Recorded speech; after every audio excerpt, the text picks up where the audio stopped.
Latest crypto and NFT news. Bitcoin mining giant Core Scientific files for insolvency due to market loss. Core Scientific, a well-known crypto and Bitcoin mining giant firm in North America, has filed for Chapter 11 bankruptcy, CNBC reports. According to the firm, bankrupt Celsius was once its customer, but after the firm liquidated its assets due to insolvency, the miner's financial stability went on the crisis. The platform filed the case this Wednesday but claimed that they will still continue towards positive growth in mining despite being insolvent. Core Scientific mines cryptocurrencies built on a proof-of-work consensus mechanism in which high computation power and mathematical equation solutions are required to validate transactions and create a new coin.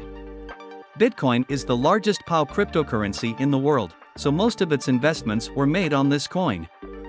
Nonetheless, the consistent market crash and bear market have the value of crypto mining, which affected Core Scientific.